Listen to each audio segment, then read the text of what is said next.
आगाज में आपको बताएं, कराची वालों के लिए वफाकी हुकूमत का एक और तोहफा। 250 अरब रुपए लागत से कराची की तारीख के महंगे तरीन मंसूबे सर्कुलर रेलवे पर काम शुरू होने जा रहा है। वजीर आजम इमरान खान आज कराची में KCR का संग बुनियाद रखेंगे। 43 किलोमीटर ट्रैक पर जदीद इलेक्ट्रॉनिक ट्रेनें चलेंगी। 30 स्टेशन और 22 फ्लाईओवर्स तामीर किए जाएंगे। जमजम सईद और सलमान अहमद की रिपोर्ट देखते हैं। KCR जाना हो दफ्तर या किसी के घर पर, सिंध सरकार की इन टूटी सड़कों से छूटेगी जान।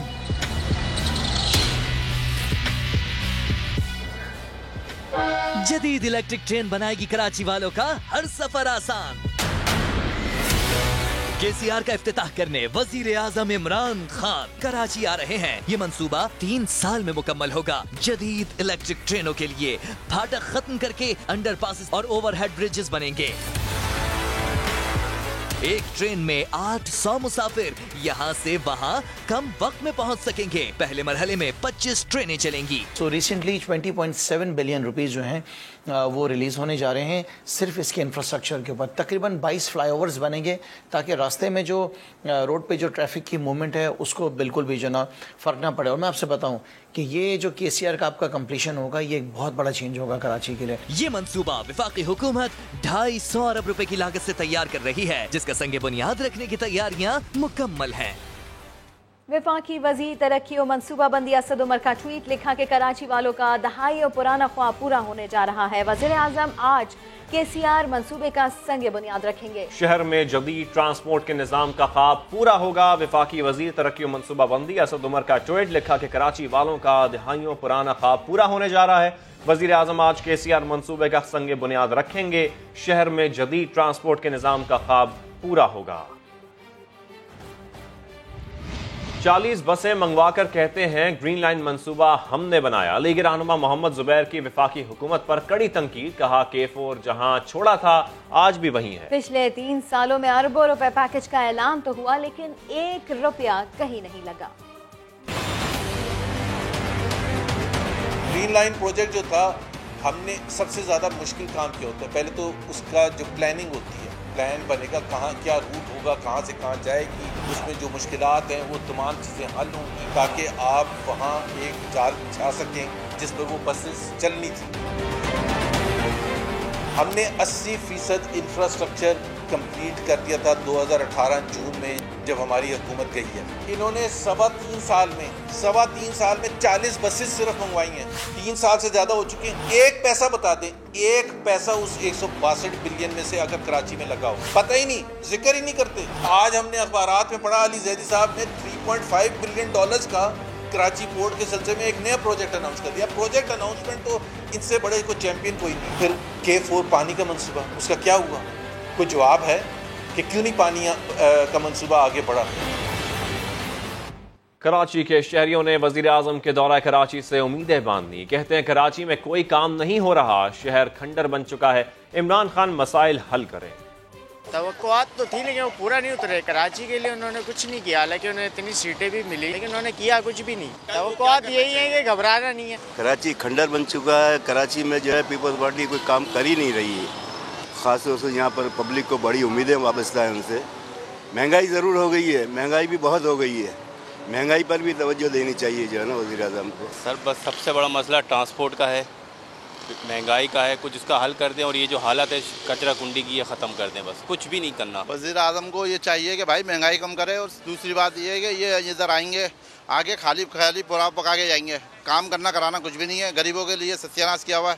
गरीबों का आटा का दाल सब महंगा हुआ पड़ा है। हर आदमी परेशान है।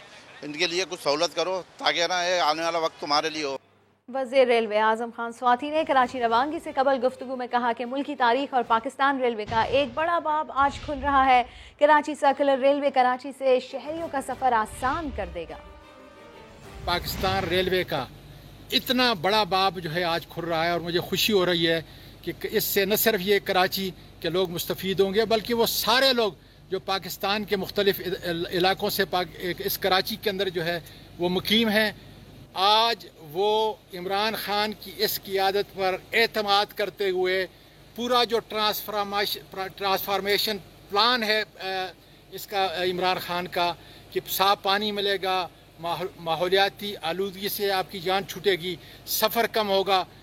वज़ीर आज़म इमरान खान आज कराची सर्कुलर रेलवे की तामीर का इफ्तिताह करने जा रहे हैं, मगर साबिक वज़ीर रेलवे शेख रशीद अहमद भी सुप्रीम कोर्ट के हुक्म पर एक सर्कुलर रेलवे चला चुके हैं। चलाई गई कराची सर्कुलर रेलवे को किस तरह आहिस्ता आहिस्ता ख़त्म किया जा रहा है और इसके मुसाफिरों को किन मुश्किलात का सामना है, जानते हैं सलमान अहमद की रिपोर्ट में।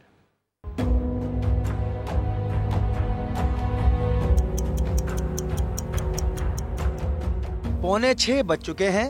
प्लेटफॉर्म नंबर 6 पर नौमान को इंतजार है उस ट्रेन का जो मंजिल पर पहुंचा दे। मैं बेसिकली सुबह 7:40 पे घर से निकलता हूं, 8 बजे डिग्रो स्टेशन पर, तकरीबन 5-10 मिनट के बाद आ जाती है, 8-10 पे आ जाती है। और वापसी में अक्सर इसके इश्यूज ये आते हैं, लेट करवा देती है। कैंट स्टेशन पे कम से कम घंटा रुकवा देते हैं।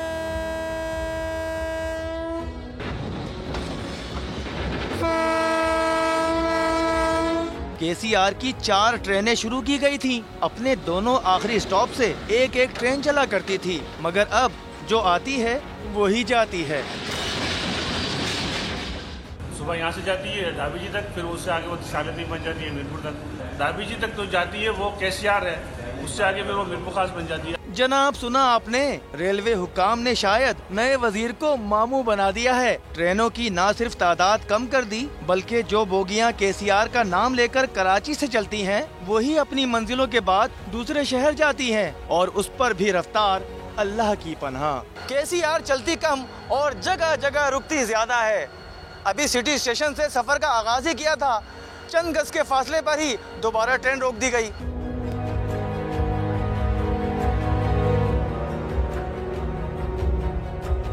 केसीआर के जो डब्बे थे, एक मेहरान में लगा दिए और शाह लतीफ़ में लगा दिए हैं।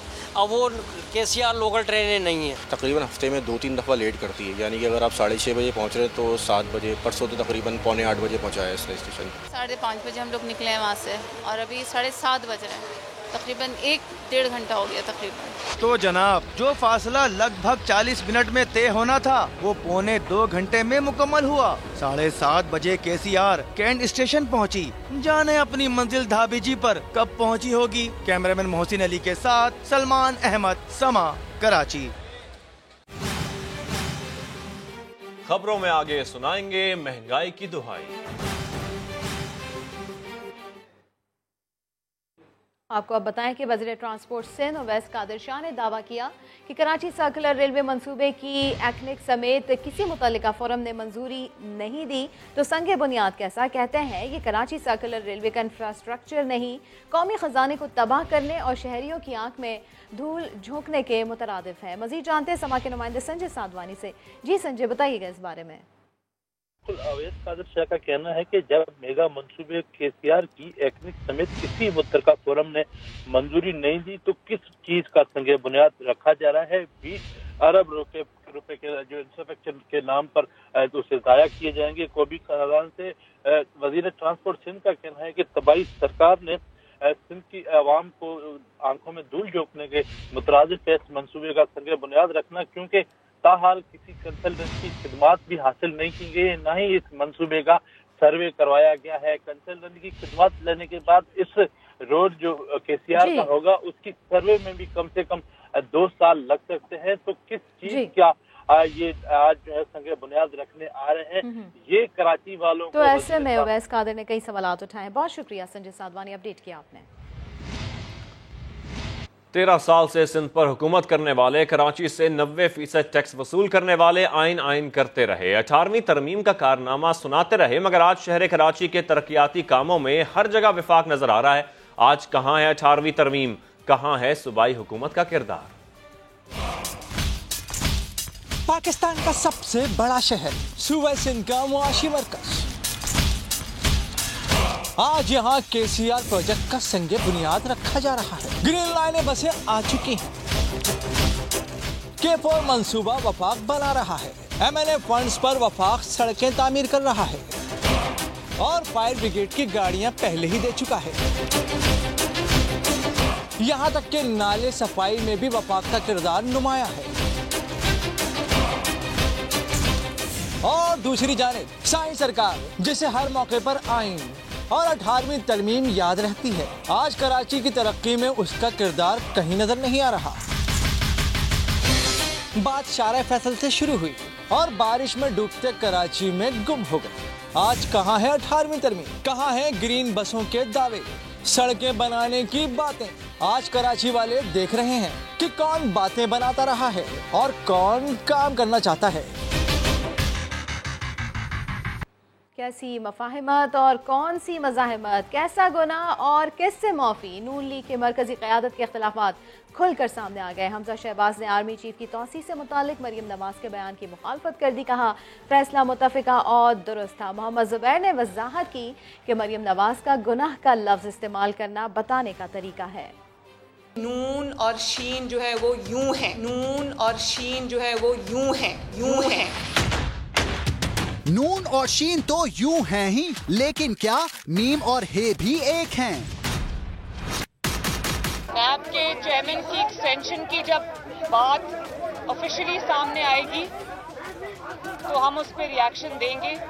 बाकी किसी एक्सटेंशन में मैं उस गुनाह में शामिल नहीं हूँ। मगर हमजा शहबाज मरियम नवाज के बयानिए से इत्तेफाक नहीं करते। समा के सवाल पर कहा कौन सा गुनाह और कैसी माफी। आर्मी चीफ की एक्सटेंशन का मामला, इस बारे में कोई अभाम नहीं है कि ये फैसला एक्सटेंशन में पार्लियामेंट में वोट देने का मुस्लिम लीग नून की क़यादत का फैसला था। कौमी मुफाद को मरूज़े खातिर रखते हुए ये फैसला किया गया और मैं समझता हूँ कि ये दुरुस्त फैसला था। कौमों की जिंदगी में ऐसे मामला आते हैं जब मुल्क की मुफाद जो है वो जाती मुफादात से बालातर रखना चाहिए। समा ने जब तर्जुमान नवाज शरीफ मोहम्मद जुबैर से सवाल किया तो वो वाज़े जवाब ना दे सके। जो मरियम नवाज ने गुनाह का लफ्ज़ यूज़ किया था वो तो एक तरीका होता है बताने का कि मरियम नवाज उस फैसले में शामिल नहीं थी। और ये एक कोई ऐसी अजूबी बात तो नहीं है। एक पॉलिटिकल पार्टी होती है, उसमें मुख्तलिफ राय होती है। जो शामिल थे उनकी भी कोई मंतक थी, कोई बैकग्राउंड था कि क्या वजूहात थी जिसकी वजह से। मेरे से पूछा था कि अगर आप होते तो क्या करते, तो मैंने भी यही कहा था कि मैं ना। वजीर दाखिला शेख रशीद ने हमजा शहबाज के बयान को हकीकत करार दिया। आइंदा 3-4 महीनों में दूध का दूध और पानी का पानी हो जाएगा और ये सारे लोग जो हैं दोनों के दोनों ग्रुप्स जो हैं पार्टी के वो अलग अपना अपना बयानिया देंगे। हमजा, मरियम और तर्जुमान के बयानात नून लीग में मफाहमत और मज़ाहमत के टकराव का वाज़े इशारा दे रहे हैं। इंशाअल्लाह ताला शीन निकले ही निकले। आगे बढ़े और आके बताएं, साबिक सदर आसिफ अली जरदारी और वजीर इत्तलात फवाद चौधरी के खिलाफ नाअहली की दरखास्तों पर समाअत हुई। इस्लामाबाद हाई कोर्ट ने अपने दायरा इख्तियार से मुतालिक दलाइल मांग लिए। करार दिया कि दोनों केसेस का फैसला 4 नवंबर को सुना देंगे। चीफ जस्टिस ने रिमार्क्स दिए, पार्लियामेंट अपना खुद एहतसाबी का निज़ाम क्यों नहीं बना लेती। सुहेल रशीद की रिपोर्ट। मुंतखब नुमाइंदों के खिलाफ दरखास्तें क्यों सुने? जब अवाम सब जानते बूझते ऐसे लोगों को मुंतखब करते हैं तो अदालत क्यों मुदाखलत करे? खुद एहतसाबी का निजाम सब इदारों में मौजूद है तो पार्लियामेंट भी ऐसा निजाम क्यों नहीं बना लेती? इस्लामाबाद हाई कोर्ट ने आसिफ जरदारी और फवाद चौधरी के खिलाफ नाअहली केस में अहम सवालात उठा दिए। चीफ जस्टिस अतर मिनल्ला ने रिमार्क्स दिए कि पार्लियामेंट में आपकी अक्सरियत है तो जरदारी के खिलाफ अदालत क्यों आए? यहाँ से फैसला हो, फिर कहते हैं अदालत पॉलिटिकल इंजीनियरिंग कर रही है। हमारे लिए ज्यादा अहम गरीबों के केसेस हैं जिनको बुनियादी हकूक भी मुयस्सर नहीं। दरखास्त गुजार PTI रहनुमा खुरम शेर जमान का केस नैब में ले जाने का ऐलान। बोले आसिफ जरदारी ने मनी लॉन्ड्रिंग के जरिए करप्शन की। अप्रैल 2019 के अंदर मैंने केस फाइल किया था और उसमें हमने जो डिमांड किया था, जो कहा था वो ये था कि आसिफ अली जरदारी शहंशाह करप्शन, उन्होंने अपने न्यूयॉर्क मैनहट्टन के अंदर जो एक अपार्टमेंट है वो अपने असासों के अंदर जो है इन्होंने जाहिर नहीं किया था। अदालत ने आज हमें एक दूसरी डेट दी है, उस दौरान नैब के अंदर भी इस केस को हम आगे लेकर जाएंगे। आसिफ अली जरदारी को आज मेरा ये पैगाम है कि आसिफ अली जरदारी तुम्हें मैं छोड़ूंगा नहीं। अदालत ने इन केसेस में अपने दायरा इख्तियार से मुतालिक दलाइल 4 नवंबर को तलब कर लिए। करार दिया कि दरखास्त गुजार मुतमईन करें कि अदालत ऐसे केस क्यों सुने। ये भी कह दिया कि आइंदा समाअत पर दलाइल सुनकर फैसला सुना देंगे। नैब रावलपिंडी ने जाली अकाउंट स्कैंडल में एक और रिकवरी कर ली। किडनी हिल्स केस के मुल्जिम उवैस मतीन ने एतराफ़ जुर्म करते हुए 35 लाख की प्ली बारगेन कर ली है। इसी के ऊपर मजीद अपडेट्स ले देते हैं समा के नुमाइंदे सुहेल रशीद से। सुहेल, आगाह कीजिएगा इस बारे में। लेकिन जाली अकाउंट स्कैंडल का जो किडनी हिल्स रेफरेंस दायर किया गया था उसमें अब ज़िमनी रेफरेंस के लिए नैब रावलपिंडी तहकीकात कर रहा है और उसमें आम पेशरफ ये सामने यह कि एक और मुलजिम ने एतराफ़ जुर्म करते हुए अपने हिस्से के 35 लाख रुपए नैब को वापस किए और साथ ये बताया है कि एजाज हारून के कहने पर उनके लिए बेनामी अकाउंट खोला था। उन्होंने इस पूरे जुर्म का उन्होंने एतराफ़ किया है। इससे पहले एक और उनके शरीक मुलज़म अजहर मुगल भी 1 करोड़ 62 लाख रुपए की प्ली बार्गेन करके एतराफ़ जुर्म कर चुके हैं। नैब का ये कहना है कि जो किडनी हिल्स पर सरकारी राजी थी उसे ओमनी ग्रुप को ट्रांसफर करके गैर कानूनी तौर पर उससे हासिल रकूम जो है मुख्तलिफ अकाउंट्स में रखी गई थी और इसीलिए बेनामी अकाउंट्स खोले गए थे। लिहाजा नैब की जानिब से ये बताया जा रहा है कि अहम एतराफ़ जुर्म है जिसमें नए शवाहिद भी अभी सामने आ गए और इनको सामने आए हैं। बहुत शुक्रिया सुहेल रशीद आपका। सुप्रीम कोर्ट ने अदालत के जरिए सदारती निज़ाम राइज करने का रास्ता बंद कर दिया। सदारती निज़ाम राइज करने के लिए दायर तमाम दरखास्तें नाकाबिल समाअत करार देकर खारिज कर दी गई। करार दिया कि आइन में अदालत को ऐसा कोई इख्तियार नहीं कि सियासी निज़ाम की तब्दीली का हुक्म दे। जुल्कनैन इकबाल की रिपोर्ट। मुल्क में सदारती निज़ाम राइज करने का हुक्म नहीं दे सकते। आइन में अदालत को ऐसा कोई इख्तियार नहीं। सुप्रीम कोर्ट ने सदारती निज़ाम के निफाज के लिए दायर तमाम दरखास्तें नाकाबिल समाअत करार दे दी। जस्टिस मुनीब अख्तर ने इस्तिफसार किया कि अदालत किस बुनियाद पर रेफरेंडम कराने का हुक्म दे। रेफरेंडम और सदारती निज़ाम का तजर्बा इस कौम के लिए अच्छा नहीं रहा। 1962 के सदारती निज़ाम में ही मुल्क दो लख्त हुआ था। 1984 में रेफरेंडम हुआ कि इस्लाम चाहिए तो मैं सदर हूँ। 2002 में भी रेफरेंडम हुआ कि मैं सदर हूँ। क्या कोई भी शख्स अदालत आकर वजीर आजम को हिदायत जारी करा सकता है कि रेफरेंडम कराए? जस्टिस सुमरता बंदियाल ने रिमार्क्स दिए कि अदालत किस असूल के तहत सदारती निज़ाम के लिए हिदायत दे। खुलफाए राशिदीन जैसी क़यादत हर शख्स की ख्वाहिश है। हमें हकीकत पसंद होना चाहिए और वैसी क़यादत मिलना मुमकिन नहीं। बड़ी मुश्किल से होता है चमन में दीदावर पैदा। हम सबको चमन में दीदावर की तलाश और इंतजार है। जस्टिस मंसूर अली शाह ने पूछा, क्या इस्लाम में कहा गया है कि सदारती निज़ाम होना चाहिए?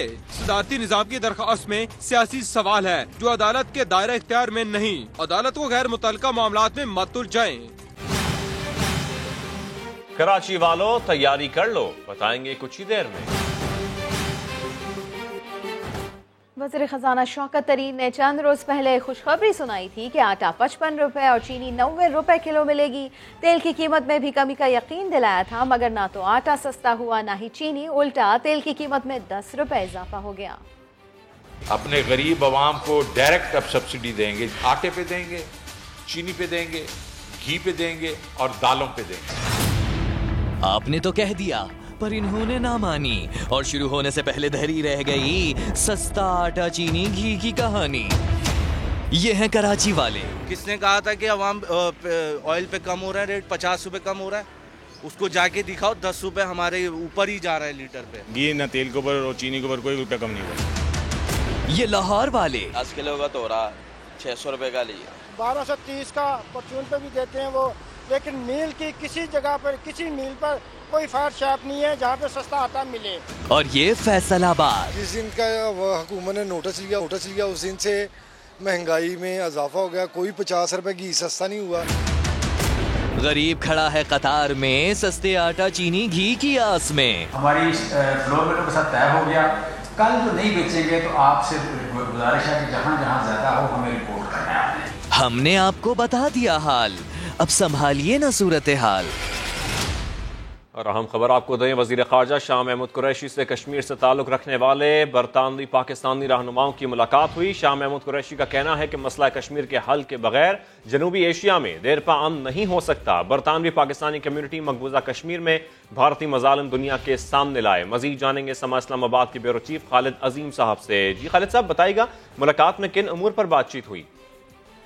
देखिए, पहले तो ये सामने रहना चाहिए कि बरतानिया में जो कश्मीरी अवाम है उनकी खासी बड़ी तादाद वहाँ पे आबाद है और उसके बहुत अहम रहनुमा जो हैं वो वहाँ पे हैं और तहरीक आज़ादी कश्मीर के लिए वो बहुत मौसर किरदार अदा करते हैं, लॉबिंग में भी, लोगों को कन्विंस करने में भी और कम्युनिटी को मुताबिक रखने भी। इस हवाले से वो जो वहाँ की क़यादत है उसकी बहुत अहमियत है और उसको कहा जा सकता है कि बरतानिया भी एक तरह से आज़ादी कश्मीर का बेस कैंप है। वहाँ पे जो मौजूद रहनुमा है उनके साथ वज़ीर ख़ारजा की जो हालिया मुलाकात है उसमें डेफिनेटली जो पाकिस्तान की एफर्ट्स हैं आलमी सतह पे और आलमी बरादरी के जो अहम ममालिक हैं उनको कन्विंस करने के लिए पाकिस्तान जो कोशिशें कर रहा है उससे उनको आगाह भी किया गया है और मुश्तरका लाया हमल तय करने के लिए भी उनके साथ यकीनी तौर पर मुशावरत की गई होगी कि किस तरह से मज़ीद मौसर अंदाज में कश्मीर के मामले को उठाया जाए क्योंकि कश्मीर में खास तौर पे 5 अगस्त 2019 की सूरत हाल के बाद जो वहाँ पे भारतीय इकदाम है उसके बाद बहुत बड़े पैमाने पे बेचैनी भी पाई जाती है। और जो रिसेंट वाकयात हैं जिसमें खास तौर पे सईद अली गिलानी साहब की मैयत को कब्जे में लेके जबरन अपनी मर्जी की जगह पे जो भारतीय फौज ने दफन किया है, ये सारे मामलात को जो यकीनी तौर पे वहाँ पे उठाया गया होगा और तमाम मामलात को वहाँ पर उठाया गया है। बहुत शुक्रिया खालिद अजीम साहब। क्या कराची पर मानसून के एक और स्पेल ने दस्तक दे दी? कोरंगी और मलिर के इलाकों में बिना काली घटा और बादलों के बारिश हो गई है। बात कर लेते हैं समा की नुमाइंदा जमजम सईद से। जी जमजम, आगाह कीजिएगा इस बारे में।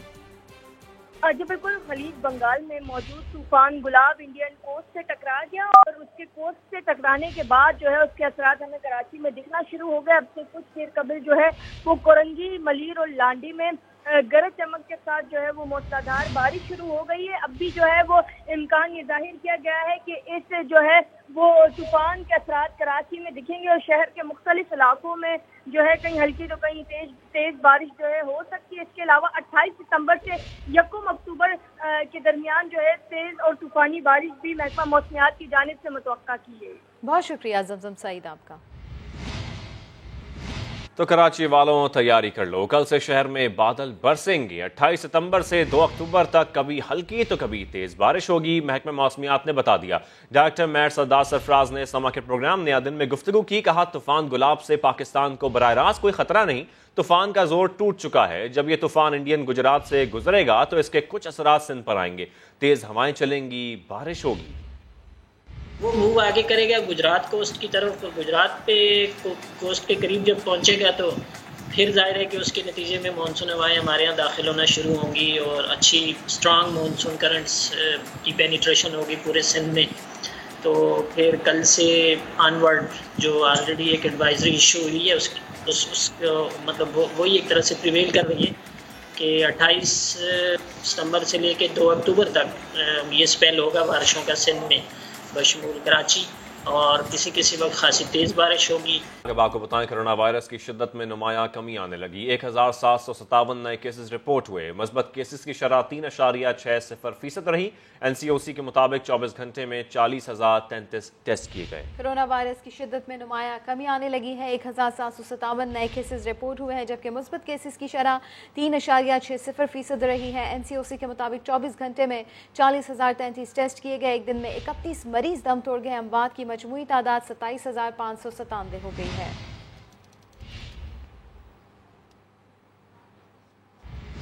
मुल्क भर में डेंगू मच्छर के वार बढ़ते जा रहे हैं। लाहौर में मजीद 13 केसेस सामने आ गए। पेशावर में भी डेंगू वायरस फैलने लगा है। हमारे नुमाइंदे हमारे साथ मौजूद हैं। दानियाल उमर हमें लाहौर से ज्वाइन कर रहे हैं, जबकि पेशावर से अब्दुल रहमान हमारे साथ मौजूद होंगे। दानियाल, पहले आप बताइएगा, मुल्क भर में डेंगू मच्छर के वार बढ़ते जा रहे हैं, क्या तफसीलात हैं आपके पास? देखिए शाहजेब, लाहौर जो है वो पंजाब के अंदर सबसे ज़्यादा मुताबिक है, जहाँ से सबसे ज़ायद केसेस जो है वो डेंगू के रिपोर्ट हो रहे हैं। और रवा सीज़न जो रिपोर्ट होने वाले केसेस हैं उनकी कुल तादाद 918 तक पहुंच गई है। अगर 24 घंटे की बात करें तो तकरीबन 13 केसेस जो है वो रिपोर्ट हुए हैं। इससे पहले भी जो केसेस रिपोर्ट हो रहे थे उनकी तादाद जो है वो बहुत ज़्यादा थी। और जो ज़िले इंतज़ामिया है उसका ये कहना है कि उनकी जो टीमें हैं वो पोलियो के मुहिम में मसरूफ़ रही हैं। इससे ज़्यादा केसेस भी जो है वो रिपोर्ट हो सकते हैं। ज़्यादा लाहौर में जो मुतासरा अफराद हैं उनमें मर्दों की एक बड़ी तादाद है जो कि मुतासर हुई है। तकरीबन 60% मर्द हैं और 40% ख़वातीन हैं जो कि डेंगू से मुतासर हुए हैं। और अगर एज ग्रुप की बात करें कि किस एज ग्रुप के लोग जो है वो सबसे ज़्यादा डेंगू से मुतासर हो रहे हैं, तो तकरीबन वो लोग जो कि 30 से 50 साल के दरमियान आते हैं उनकी 31% तादाद है जो कि डेंगू मच्छर से मुतासर हुए हैं। इसके बाद 16 से लेके जो 29 साल के अफराद हैं उनकी 29% तादाद है जो कि डेंगू वबा से, डेंगू का जो मच्छर है इससे मुतासर हुए हैं। गुज़श्ता रोज़ तकरीबन 615 ऐसे मुकामात हैं जहां से डेंगू लार्वा मिला है और 68,000 से ज़ायद मुकामात से अब तक लाहौर में डेंगू लार्वा रवा सीज़न मिल चुका है। इसका मतलब है कि सर्वेलेंस जो है वो टाइमली हो नहीं सकी, जिसकी वजह से अब डेंगू लार्वा मच्छर में तब्दील। पेशावर का रुख कर लेते हैं। अब्दुल रहमान, यहाँ पर क्या सूरत हाल है डेंगू की और इसको कंट्रोल करने के लिए क्या कुछ किया जा रहा है? जी बिल्कुल, पेशावर भी जो है इस वक्त डेंगू के खतरात से दो चार है। और आज 2 बड़े जो अस्पताल हैं, खैबर टीचिंग अस्पताल और HMC, वहाँ पर कुल 1638 टेस्ट हुए हैं, जबकि 240 अफराद में डेंगू का वायरस जो है वो पॉजिटिव पाया गया है। जो पेशावर में सबसे ज़्यादा मुतासर इलाके हैं उसमें तहकाल, एकेडमी टाउन, सफ़ेद डेरी, दानिशाबाद और जो मुल्हिका देही इलाके हैं वहाँ रोज़ाना जो है दर्जनों अफराद इस मच्छर का शिकार हो रहे हैं, जबकि इंतजामिया इस वक्त इकदाम कर रही है और स्प्रे वगैरह की मुहिम शुरू कर दी है, लेकिन काफ़ी ताख़ीर से, क्योंकि जो इंतजामिया का ये कहना है कि इससे पहले वो कोरोना में मसरूफ थे, इसी तरह पोलियो मुहिम थी जिसकी वजह इस तरफ ध्यान नहीं दिया गया, लेकिन अब मुकम्मल जो है ना इस तरफ तवज्जो दी जा रही है। WSSP बिल्कुल अब मुकम्मल तवज्जो दी जा रही है। अब्दुर्रहमान और दानियाल उमर, आप दोनों का बेहद शुक्रिया। लेजेंडरी अदाकार उमर शरीफ को इलाज के लिए अमेरिका ले जाने वाली एयर एम्बुलेंस कराची एयरपोर्ट पर लैंड कर गई है। मजीद जानेंगे समा के नुमाइंदे रिजवान आलम से। रिजवान, ये भी बताएगा एयर एम्बुलेंस उमर शरीफ को लेकर अमेरिका कब रवाना होगी? आज जी बिल्कुल, लाखे लोग उनके लिए दुआ कर रहे थे और अब बिलाखिर जो है एयर एम्बुलेंस जो है फिलिपाइन के शहर मनीला से कराची जो है एयरपोर्ट पे लैंड कर गई है और अब उनकी रवानगी इस तरह का शेड्यूल है कि वो आगा खान हॉस्पिटल से जो है वो एम्बुलेंस के जरिए जो है वो एयरपोर्ट पहुंचेंगे और उसके एयरपोर्ट पे तमाम इंतजाम मुकम्मल हैं। एयर एम्बुलेंस में उनको शिफ्ट किया जाएगा और यहाँ से वो रवाना होंगे अमेरिका के लिए, लेकिन बीच में ये एयर एम्बुलेंस जो है वो जर्मनी के शहर में रुकेगी एयर रिफिलिंग के लिए। उसके बाद ये फ्लाई कर जाएगी जॉर्ज वाशिंगटन हॉस्पिटल के लिए अमेरिका के लिए। ठीक है सैयद रिजवान आलम, बहुत शुक्रिया आपका। हर तरफ कचरे के ढेर, सड़कें तबाह, उन पर सीवरेज का पानी जमा। कराची के इलाके नॉर्थ नाज़िमाबाद को इंतजामिया ने लावारिस छोड़ दिया है। शहरी कहते हैं ब्लॉक ए में हर तरफ मसाइल के अंबार हैं।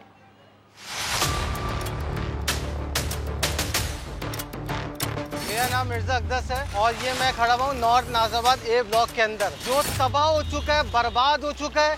यहाँ के सीवरेज के मसले, यहाँ पे कचरों के मसले, कचरे के बराबर के अंदर जो है ये नाला है, जो नाले जो है ये भर गए, क्यों उनको साफ ही नहीं किया जाता? कहाँ है एडमिशन निज़ाम? फेल होता नजर आ रहा है। आप मुरादी शाह को देखेंगे वही बोलेंगे सब ठीक चल रहा है, सब ठीक चल रहा है। चंद लम्हों की बारिश के अंदर जो है पूरा नॉर्थ नाज़िमाबाद के हवाले से बात करो, उसको बर्बाद कर दिया गया है। ये कराची शहर बिल्कुल लावारिस हो चुका है। और कहाँ है सारी जीती हुई पार्टियाँ, सारे MP MLA कहाँ है, किधर है? बलदियाती इदारे कहाँ गायब है? भाई ये हो सकता है मसला हल, अगर उतर जाओ ग्राउंड के अंदर, क्यों नहीं उतर रहे भाई? यहाँ की आवाम लाखों लोग परेशान है, इनकी मदद के लिए कब पहुँचोगे, किस टाइम पहुँचोगे? लोग बददुआएं दे रहे हैं। बल्दियाती इदारे फौरन एक्शन ले इस चीज़ के ऊपर। आओ सैर करें नए मकामात, देखे सियाहत के आलमी दिन पर प्रोग्राम नया दिन ने नए सेगमेंट का ऐलान कर दिया। जल्द खूबसूरत पाकिस्तान की सैर कराएंगे, आपको कुछ ट्रेलर दिखाते हैं। हर खबर के लिए विजिट कीजिए हमारी वेबसाइट sama.tv। इसके अलावा आप हमें फेसबुक और ट्विटर पर भी ज्वाइन कर सकते हैं। एक ब्रेक के बाद हाजिर होंगे हेडलाइंस के साथ, आप देखते रहिए समा।